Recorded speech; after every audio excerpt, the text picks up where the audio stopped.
Queridos, vamos para mais um sermão da nossa série. Nós temos estudado ao longo deste mês, na verdade, aí a gente muda de mês, mas a ideia é um mês, 4 pregações a respeito do livro de Eclesiastes. Nós estamos aprendendo com a vida de Salomão, do Eclesiaste, do pregador.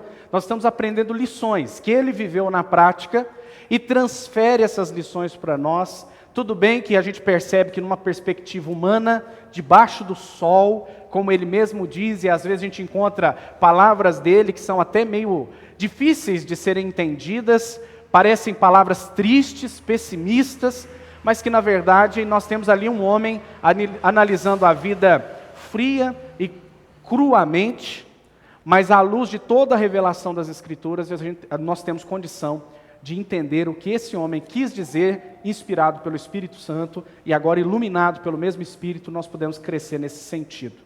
O meu objetivo ao longo de toda essa série é despertar você para fazer como Salomão fez, refletir sobre a vida. Não passar por ela, mas vivê-la. Não simplesmente viver um dia depois do outro, como se a vida fosse um tédio, como a gente pensou lá no primeiro estudo. Como se fosse o mesmo todo dia, uma monotonia, uma repetição, nada de novo. Nós percebemos ali naquele estudo que a vida todos os dias tem uma novidade. Nunca um dia é igual ao outro, e nunca o dia de hoje se repetirá. Podemos voltar aqui domingo que vem, do mesmo jeito, com a mesma roupa, com as mesmas palavras, mas o dia será outro. Então nós falamos sobre a questão do tédio. Também falamos no domingo passado sobre o utilitarismo, que é o quê? Que é nós pensarmos que quando a gente tiver tal coisa, a gente vai ser feliz. Se nós não formos felizes hoje com o que nós somos e temos, tampouco seremos felizes com aquela casa, com aquele carro, com aquela roupa, de jeito nenhum, com aquele relacionamento. Nós temos que nos sentir satisfeitos com aquilo que Deus faz hoje por nós, com o sentido que a Bíblia Sagrada, que Cristo Jesus dá para a nossa história. E hoje nós vamos falar de um tema que muitas pessoas se negam a falar, mas é um tema extremamente importante, que é a morte. Eu contei para você já, para alguns de vocês, que eu fui visitar uma família umas semanas atrás, e quando eu falei com um jovem de 20 anos sobre a morte, a minha pergunta para ele foi aquela pergunta de evangelismo básica, que diz: se você morresse hoje, e você se encontrasse com Deus, e Ele te perguntasse, por que eu deveria deixar você entrar no meu céu? O que você responderia? Como eu falei de morte, logo ele me respondeu o seguinte: você vai falar de morte? Eu não gosto de falar desse assunto. Morte é um negócio que não se deve tocar. Será que é assim mesmo? Será que é isso que a Bíblia nos ensina? Nós vamos ver que não. E para falar de morte, talvez a gente encontre bastante sentido nessa imagem. Quem é esse rapaz? Cristiano Araújo. O que aconteceu com esse rapaz, com a família dele, chocou o Brasil inteiro. E como cristão, não tem como nós não nos sensibilizarmos com o que aconteceu com a sua família, com o tamanho da perda. Não simplesmente por ele ser um artista, mas por ser um jovem com uma carreira promissora, e de repente ele ser encerrado, ele ser limitado naquele exato momento, dizendo, daqui em diante não mais. E é bem isso que a morte faz. Ela simplesmente põe um ponto final quando a gente ainda estava falando. Ela põe um ponto final quando nós estamos ainda cheios de frases para escrever. Ela simplesmente diz, o seu texto fica sem o último capítulo. E uma palavra polemizou muito entre os cristãos, que foi a frase do senhor João Reis, o pai dele, bem no dia da morte, que foi no dia 24 de junho. Que foi quando ele disse assim, será que Deus existe? Será que Deus existe? Alguns religiosos se escandalizaram com essa frase. Mas a minha pergunta para você é o seguinte: será que em face de tamanho horror que esse pai estava vivendo naquele momento, será que essa frase deve mesmo ser censurada? Será que um homem diante de tamanha dor e de tamanho sofrimento realmente não pode colocar para fora a angústia do seu coração? Será que Deus se sentiu mesmo ofendido com essa frase? Às vezes eu penso que não. Eu penso que não, porque Deus conhece exatamente a nossa estrutura e sabe que somos pó. E sabe que em face do horror da morte, nós não encontramos explicação nenhuma. Há pessoas que quando olham para a morte encontram pavor e horror, e tem todo sentido. Há outros que olham para a morte como uma amiga, ou como uma passagem, como se fosse algo bom, porque é como se fosse um transporte para a próxima etapa, para a próxima fase. A morte seria apenas como passar por um portal agradável, de anjos nos buscando para nos encontrar com Deus. E olham para a morte como algo admirável, esperado e até mesmo agradável. Mas não é isso que a Bíblia diz para nós, e nem é isso que o apóstolo Paulo nos ensina. A Bíblia nos ensina que a morte é o último inimigo a ser vencido. Por mais que talvez você possa almejar o dia do seu encontro com Deus, eu tenho certeza que você não almeja a morte. Se eu te perguntar, você deseja ir para o céu? Você vai dizer que sim. Mas se eu te perguntar, você quer morrer então agora? Eu acredito que você vai dizer que não. E faz todo sentido isso. Porque essa passagem, ou esse encontro com Deus mediante a morte, ele não tem nada a ver com a gente. Nós vamos ver que a morte, ela não é nossa amiga, pelo contrário. Um pastor chamado Ed Reitz, ele diz o seguinte: quero que você sinta pavor e que passe a odiar a morte. Não quero que faça acordos, mas que se oponha à morte. Quero que você ame a vida. Quero que você ame a vida. Por que ele disse isso? Porque a morte não é nossa amiga, nem nossa aliada na existência, muito menos no nosso encontro com Deus. Porque a Bíblia Sagrada nos ensina que Deus é Deus de vivos e não de mortos. Deus deu vida. Quem buscou a morte com as próprias mãos foram os homens. Foi a humanidade preferindo viver uma vida longe de Deus. O Eclesiastes, diferente do que eu estou te dizendo, ele vê a morte como algo natural. E talvez nós também, numa perspectiva materialista, numa perspectiva humanista, a morte ela realmente é natural, porque é a única certeza dessa existência. Pelo menos dessa forma de existência hoje, no estado que nós estamos. Também o Eclesiastes, Salomão, vê a morte como uma consequência de um tempo que passa. De que cada um tem o seu tempo cronometrado e chegará um dia em que esse tempo vai simplesmente acabar. E uma vez esse tempo tendo acabado, ponto final, é morte. O Eclesiastes também vai olhar para a morte como um nivelador. E até mesmo um nivelador entre toda a criação. Um nivelador entre os homens e os animais. Nós vamos ler o texto agora, e nesse texto vai mostrar para nós o quanto ele equipara uma existência da outra, dizendo assim como morre o animal, morre o homem, e os dois voltam ao pó do mesmo jeito, e não há diferença entre eles. E mais, o pregador, o Eclesiastes, diz que a morte é o fim de todas as coisas. Na morte, perecem todos os desígnios, ou todos os projetos dos seres humanos. O que eu quero olhar para isso com você? Eu quero lembrar a perspectiva de Salomão quando escreveu Eclesiastes. Nós temos aqui um homem já velho, um homem perto da morte, e depois de ver e experimentar tudo que ele experimentou, ele olha de maneira cética, cruel, crua para a morte, e ele simplesmente diz, isso é natural, o tempo está acabando mesmo, e lá a gente morre, homens e animais é a mesma coisa, e ali acabam todos os nossos projetos, e acabam todos os nossos sonhos, e acaba tudo. E como muitos dizem hoje, morreu, acabou. Mas isso é uma perspectiva debaixo do sol. Lembre-se disso. Salomão não escondeu a sua perspectiva. Ele sempre disse, eu vi isso debaixo do sol. Eu cheguei a essa conclusão debaixo do sol, ou seja, na perspectiva humana. Olhando com esses olhos de carne, o que eu consigo ver é que morreu, acabou. Morreu, acabou. Vamos ler o texto? Eclesiastes, nós vamos ler no capítulo 3, e aí eu selecionei alguns versículos, mas nós vamos dar uma olhada geral, né? Nós vamos ler os versículos 1 a 8, o 11, o 14, o 19 até o 21, e diz assim o texto sagrado. Tudo tem o seu tempo determinado e há tempo para todo propósito debaixo do céu.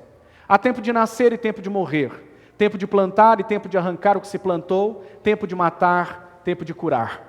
Tempo de derribar e tempo de edificar, tempo de chorar e tempo de rir, tempo de prantear e tempo de saltar de alegria, tempo de espalhar pedras e tempo de ajuntar pedras, tempo de abraçar, tempo de afastar-se de abraçar, tempo de buscar, tempo de perder, tempo de guardar e tempo de deitar fora, tempo de rasgar e tempo de coser, tempo de estar calado e tempo de falar, tempo de amar, tempo de aborrecer, tempo de guerra, tempo de paz. Tudo fez Deus formoso no seu devido tempo. Também pôs a eternidade no coração do homem, sem que este possa descobrir as obras que Deus fez desde o princípio até o fim. Sei que tudo quanto Deus faz durará eternamente, nada lhe se pode acrescentar e nada lhe tirar, e isso faz Deus para que os homens temam diante dele. Porque o que sucede aos filhos dos homens, sucede aos animais. O mesmo lhe sucede, como morre um, assim morre o outro. Todos têm o mesmo fôlego de vida e nenhuma vantagem tem o homem sobre os animais, porque tudo é vaidade. Todos vão para o mesmo lugar, todos procedem do pó e ao pó tornarão. Quem sabe se o fôlego de vida dos filhos dos homens se dirige para cima e os dos animais para baixo, para a terra? E aqui a gente para, tá bom? Depois você pode ler em casa todo o capítulo e analisar aí à luz dessa nossa meditação de hoje. Queridos, o Evangelho nos chama a encarar a morte como um inimigo a ser vencido. O apóstolo Paulo, olha a palavra que ele tem para nós. O último inimigo a ser vencido é a morte, pois é necessário que aquilo que é mortal se revista de imortalidade. Esse texto aqui de Eclesiastes está dizendo para nós, numa análise humana, debaixo do sol, que morreu, acabou. E é assim que acontece, o tempo começa, o tempo termina, e a morte é inevitável, e não há mais o que se esperar depois disso. Mas o Evangelho pregado por Cristo, o Evangelho pregado por Paulo e por todos os mais evangelistas, e o Evangelho que chegou até nós, é o Evangelho que nos ensina que a morte é um inimigo a ser vencido, que a morte é algo a se pensar muito além dela, de que ela vem como consequência de algo desastroso que aconteceu conosco, mas que Cristo Jesus vem consertar e veio consertar, e tem muito mais ainda a acertar através do que Ele fez na cruz naquele dia. E quanto a isso, nós vamos conversar hoje, vencendo a morte.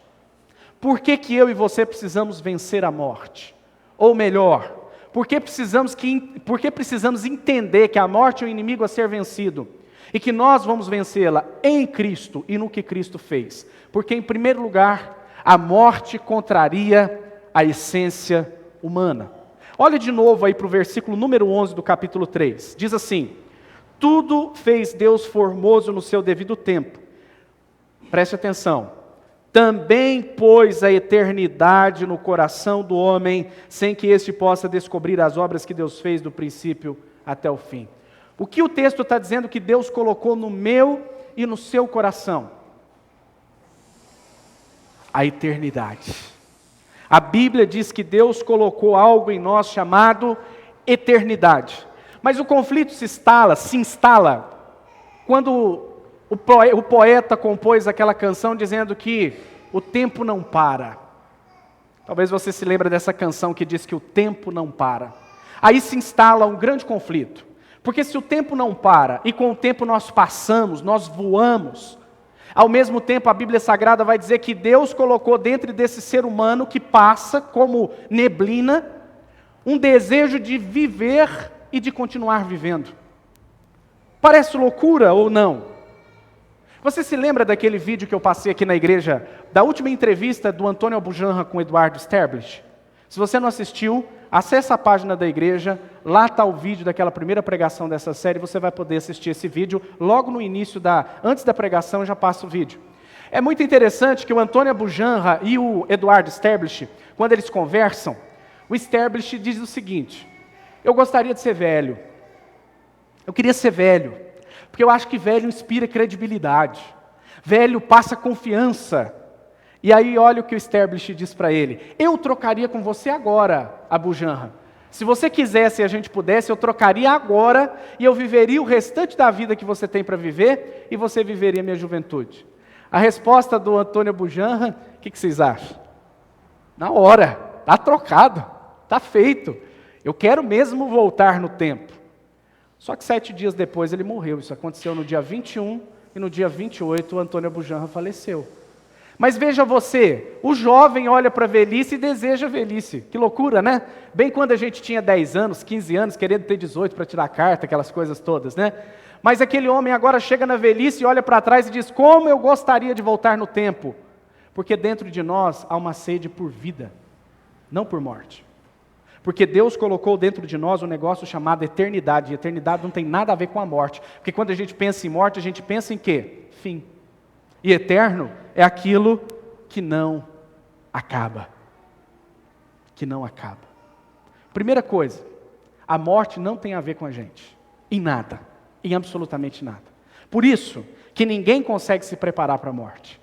Por mais que você prepare o seu psicológico, um dia você vai encontrar com a morte sempre traz horror e espanto. Por mais que você se prepare pensando, um dia eu vou perder meus pais, um dia eu vou perder meu cônjuge, nós nunca estaremos preparados para isso. Sempre que a morte chegar, ela vai nos pegar de um jeito terrível. Nós vamos nos sentir realmente desolados. Nós precisamos vencer a morte, porque a morte não tem a ver com a nossa essência. Segunda coisa, precisamos vencer a morte, porque a morte obriga a humanidade a deixar um passado cristalizado.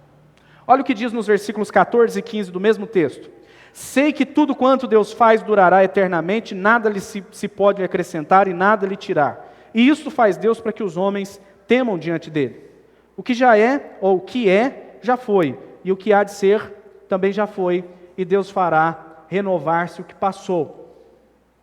Mais, 16 e 17, lê comigo, diz assim: vi ainda debaixo do sol que no lugar do juízo reinava a maldade, no lugar da justiça a maldade ainda. Então disse comigo: Deus julgará o justo e o perverso, pois há tempo para todo propósito e toda obra.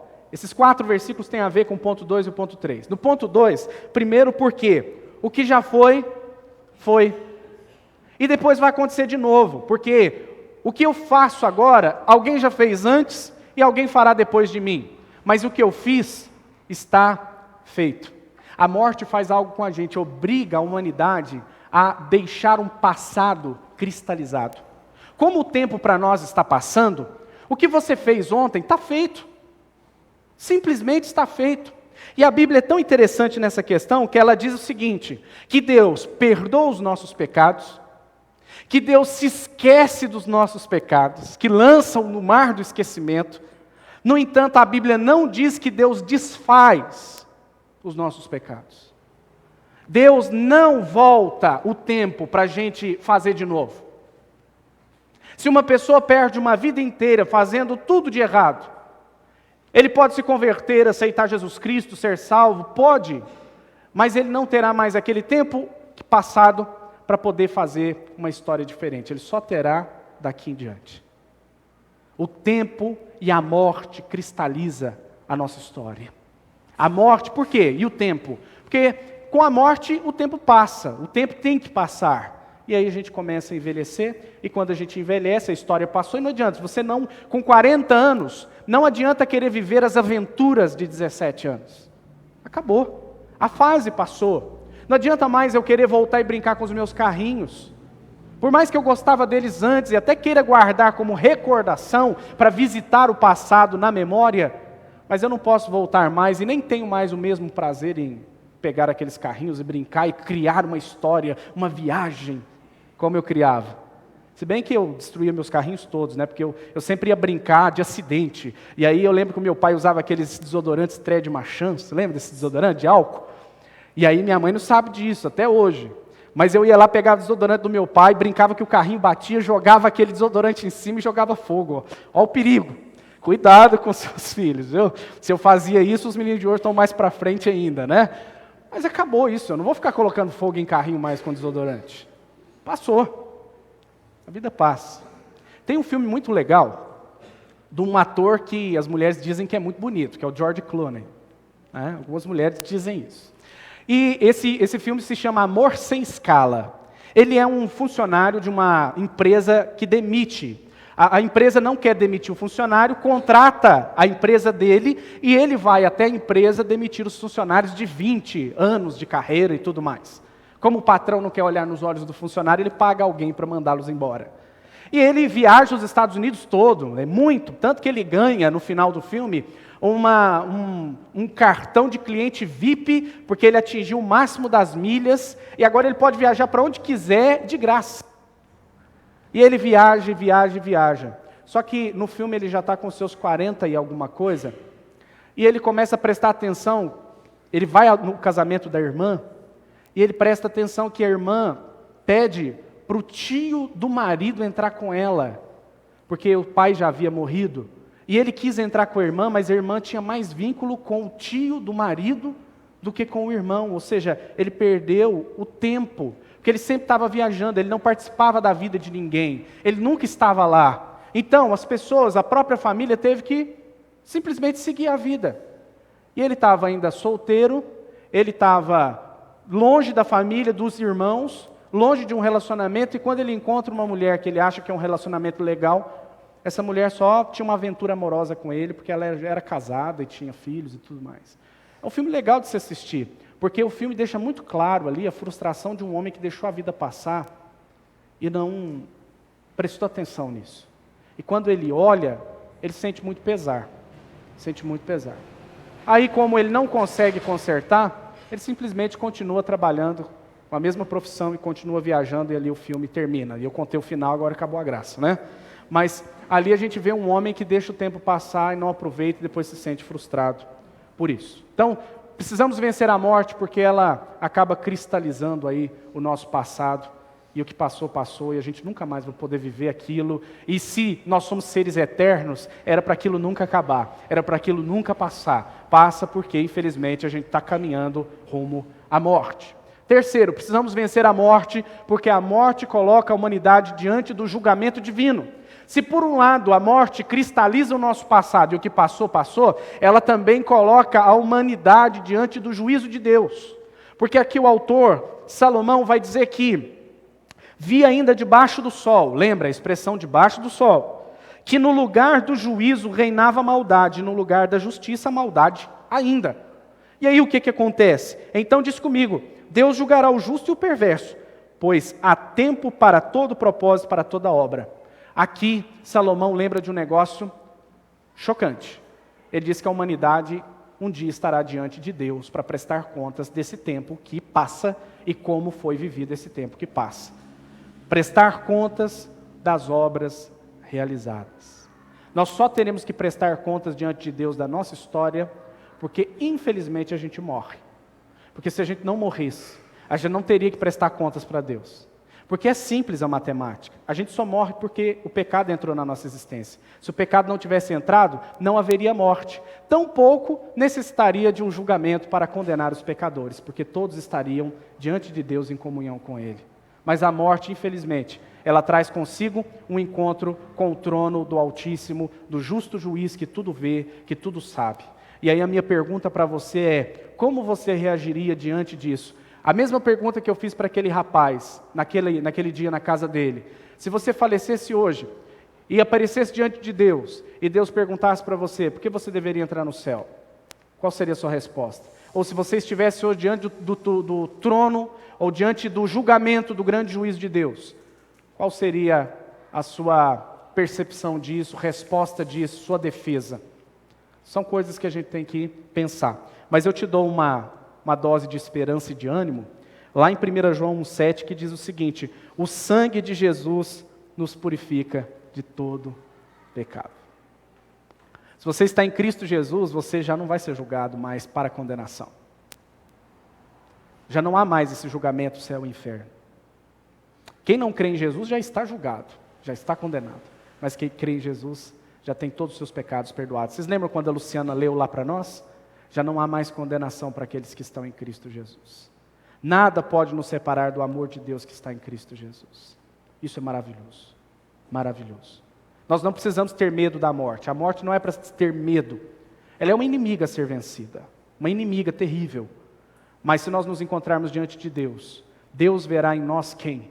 Jesus e o seu sangue, perdoados. É a graça, né?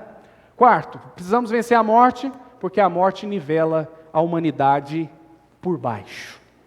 Leia comigo aí, 18 a 20, diz o seguinte, disse ainda comigo, É por causa dos filhos dos homens, para que Deus os prove e eles vejam que são em si mesmos como os animais. Porque o que sucede aos filhos dos homens sucede aos animais. O mesmo lhe sucede. Como morre um, assim morre o outro. Todos têm o mesmo fôlego de vida e nenhuma vantagem tem o homem sobre os animais, porque tudo é vaidade.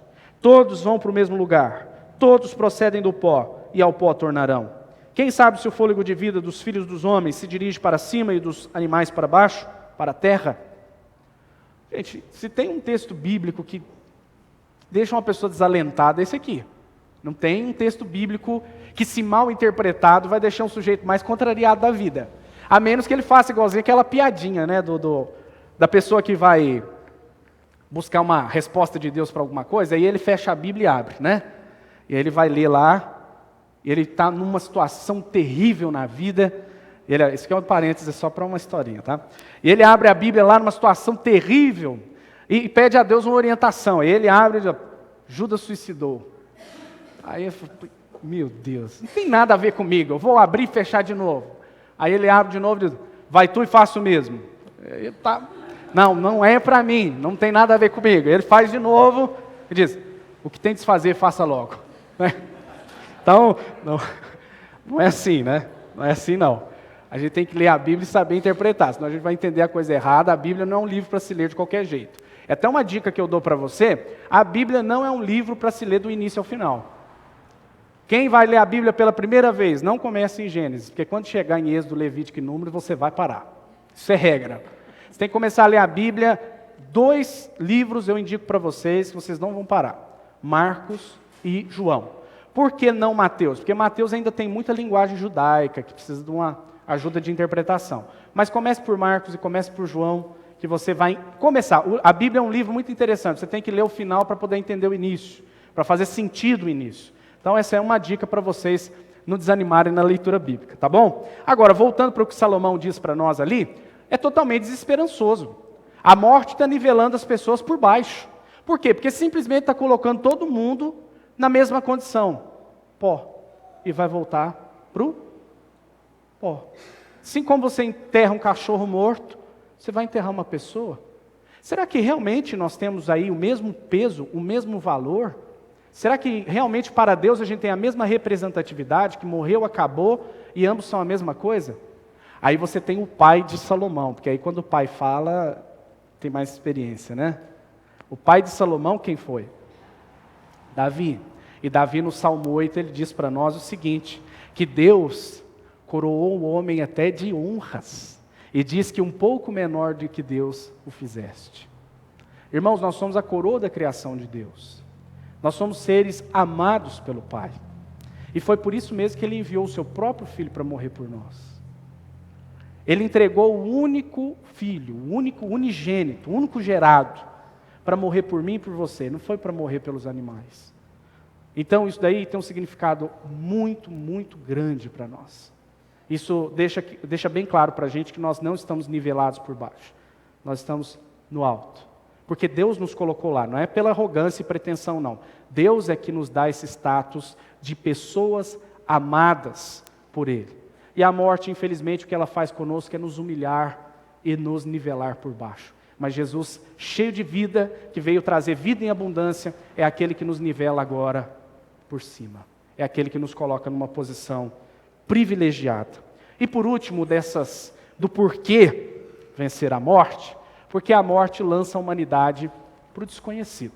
E aí é bem interessante esse texto, 21 e 22, diz assim: quem sabe se o fôlego da vida dos filhos dos homens se dirige para cima e dos animais para baixo, para a terra? Pelo que vi, não haver coisa melhor do que alegrar-se o homem nas suas obras, porque essa é a sua recompensa. Quem o fará voltar para ver o que será depois dele? Aqui Salomão ele diz o seguinte, quem garante que a gente volta depois da morte? E mais, quem garante se a gente vai para cima, se vai para baixo? Desconhecido. A Bíblia, ao longo de toda a Bíblia, nós temos informações suficientes, entenda, não é toda, suficiente, para pelo menos compreender qual será o nosso destino pós-morte. A Bíblia traz inúmeras informações e o que é necessário sabermos, a Bíblia nos ensina claramente acerca das últimas coisas. Mas agora a Bíblia não esgota detalhes disso. E por mais que a gente conheça a Bíblia, de Gênesis a Apocalipse, por mais que se tenha um diploma teológico, quando a gente toca no assunto morte, e esse sujeito, teólogo, doutorado em teologia, e agora ele vai passar pela própria morte, você pode ter certeza que o diploma não resolve muitas coisas, não resolve grande coisa. O medo, a insegurança, aquele nervosismo, estará lá do mesmo jeito. Sabe por quê? Porque nós nascemos no Brasil. Quem escolheu nascer no Brasil? Quem escolheu nascer na família que nasceu? A gente simplesmente nasceu e foi Deus que resolveu isso. Quando a gente morre, nós caímos na mesma situação de vulnerabilidade. Quem sabe como será tintim por tintim? Quem sabe onde será tintim por tintim? Ou quem tem controle sobre isso? Só Deus. E nós, seres humanos, que gostamos de controlar as coisas, de pegar, a gente canta, Tu és soberano, ou seja, Senhor, Tu tens o domínio de tudo, mas a gente quer mandar na nossa vida, né? A gente que quer resolver as coisas. Assim, Deus é soberano no céu, deixa Ele lá. Aí a gente nega a oração do Pai Nosso, seja feita a Tua vontade, assim na terra como nos céus, né? Não, fica aí fazendo no céu, e na terra eu vou mandando ver aqui do meu jeito. E aí quando o ser humano é tirado do domínio e do controle, ele se sente totalmente inseguro. E a morte é bem isso. É o momento onde a gente já não apita mais nada, não manda mais nada, e Deus vai fazer conforme a vontade dEle, e nós estaremos completamente na mão de Deus. O que é maravilhoso é saber que Deus é bom, que Deus é amor, que Deus é graça e misericórdia em Cristo Jesus, não é?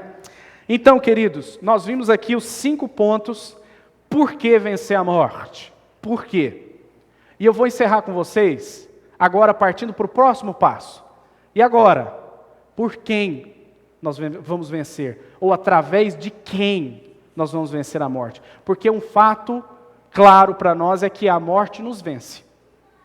A morte nos vence. Ou quem aqui já venceu a morte? Ninguém. Ninguém venceu e voltou de lá, senão um. Senão esse um que voltou de lá, e que bradou vitória plena sobre a morte, e que ainda não tirou todo o efeito dela sobre nós, mas diz que vai tirar, e eu creio nisso. E eu quero convidar você a abrir sua Bíblia, lá em 1 Coríntios 15, nós vamos ler juntos esse texto.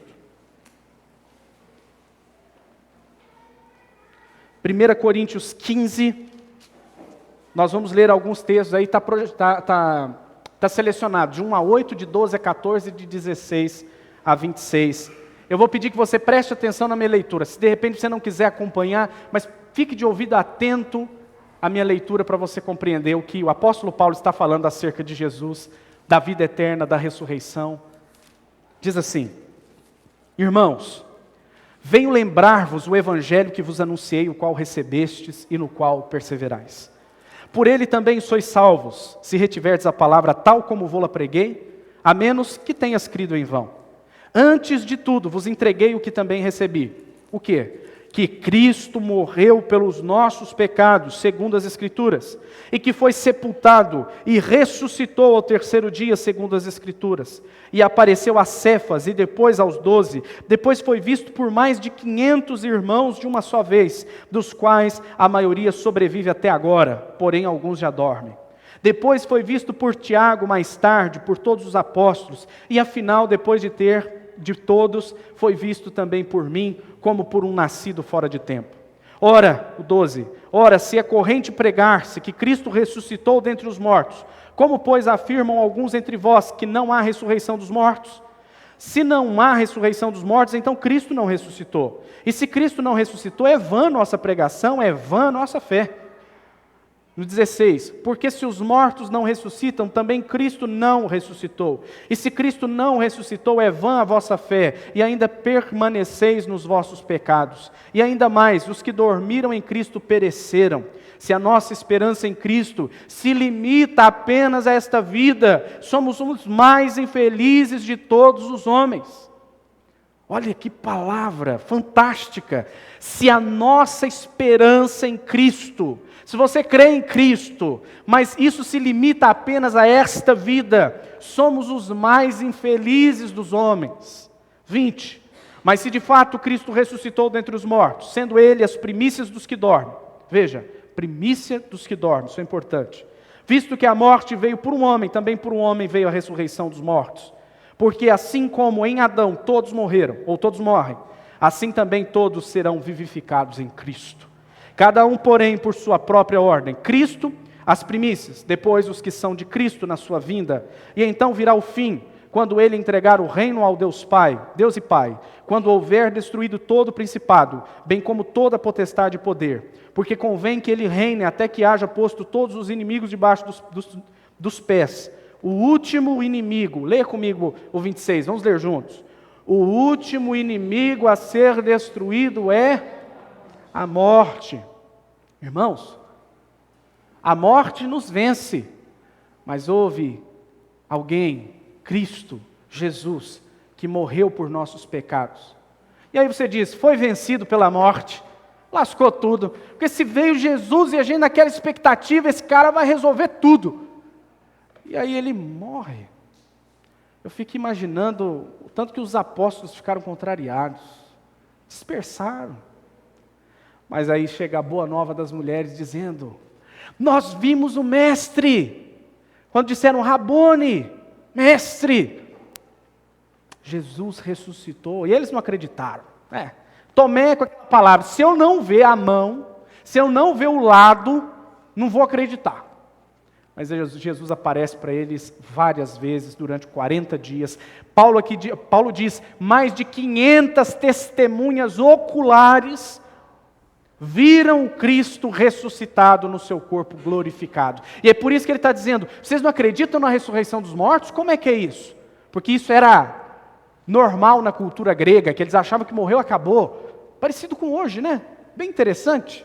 Mas aí ele diz o seguinte, se a gente não crê que Jesus ressuscitou dos mortos, é vã a nossa fé, é vã a nossa pregação, Jesus não venceu o pecado, está tudo detonado, não tem esperança para nada. E talvez você diz para mim, mas por que Jesus precisou morrer? Por que falar de morte, falar de ressurreição? Porque o meu pecado, o seu pecado, nos matou, nos mata. Se alguém pode ficar revoltado, aí voltando lá à frase do Sr. João Reis, eu sei que naquele momento é difícil você dizer boas palavras diante da morte do filho, mas quando a coisa esfria, é possível você colocar a cabeça no lugar e entender que quem trouxe a morte, os culpados da morte, se há alguém que tem que ser culpado por alguém morrer, somos nós mesmos, porque Jesus, a Bíblia, Deus o Pai lá em Gênesis, sempre disseram que a consequência do pecado é morte.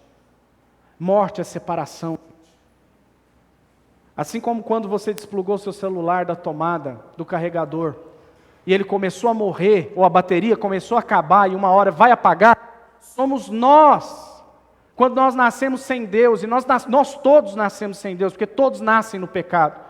E ao longo da vida a bateria vai acabando, e a menos que sejamos reconectados à fonte da vida, que é Deus, através do único plug, que é Jesus Cristo, o único caminho, verdade e vida que nos leva ao Pai, a menos que tenhamos um encontro real com Ele, pessoal, porque não adianta você ter a fé na fé da mãe, fé na fé do pai, fé na fé do primo, não adianta vir à igreja e acreditar no que o pastor está falando e crer na fé do pastor. Não, é um encontro pessoal com Jesus. É um encontro real, onde você vê que é um pecador, confessa seus pecados e entende que só em Jesus você pode voltar de novo à fonte da vida, à energia da vida, aquele que faz nos vencer a morte, porque só um venceu a morte, que é Jesus Cristo, e esse um que venceu a morte dá de presente para nós essa vitória.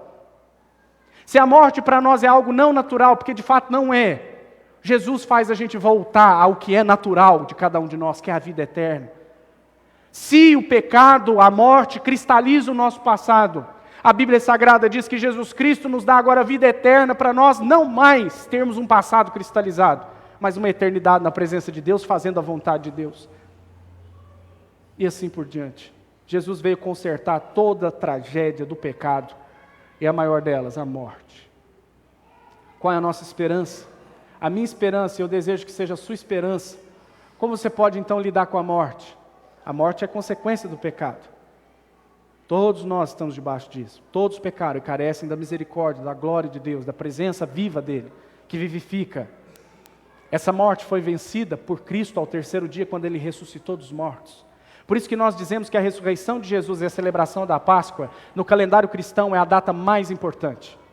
A mais importante. Porque se Jesus tivesse nascido como nasceu, celebramos o Natal. Jesus tivesse morrido como morreu, celebramos a sexta-feira da Paixão. Mas se ele não tivesse ressuscitado ao terceiro dia, seria vã a nossa fé e vã a nossa pregação. Significaria simplesmente que Jesus não deu conta de resolver esse problema por nós.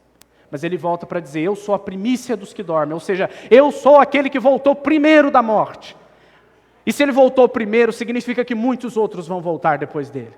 Que somos nós, que seremos ressuscitados. E a Bíblia diz para nós que no dia de Cristo, a morte será aniquilada. Porque mesmo que você tenha morrido quando Jesus voltar, Ele vai te ressuscitar dos mortos. Aquele que te deu esse corpo, que hoje está corrompido, vai te revestir de um corpo incorruptível, de um corpo imortal e de um corpo para morar com Cristo Jesus na presença de Deus por toda a eternidade. É assim que nós temos que lidar com a morte. Se hoje nós tivéssemos oportunidade de voltar a analisar a partida do cantor Cristiano Araújo, nós poderíamos analisar de novo a morte, numa perspectiva de que Deus não tem culpa nenhuma, a culpa é nossa. E o que Deus faz por isso? Tudo para consertar através de Jesus Cristo. E Ele devolve para nós, na figura do Seu Filho, a vida. Então, se nós olhamos para Eclesiastes e parece que morreu, acabou, igual os animais, nós temos o Evangelho de Jesus e nós temos uma palavra aqui do apóstolo Paulo que diz que é muito diferente disso. Que nós vamos sim em Cristo Jesus viver eternamente, que os nossos planos não foram cancelados, que os nossos sonhos não foram acabados, que na verdade em Cristo Jesus e aquele que crê no Senhor Jesus, ainda que morra, viverá, porque é Ele que vai dar de volta para nós a vida.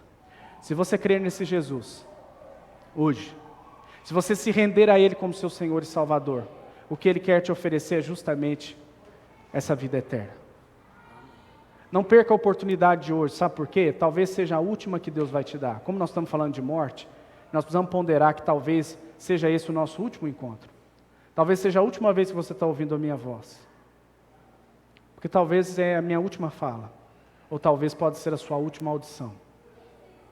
Então, se você morresse hoje e Deus perguntasse, por que eu deveria deixar você entrar no meu céu?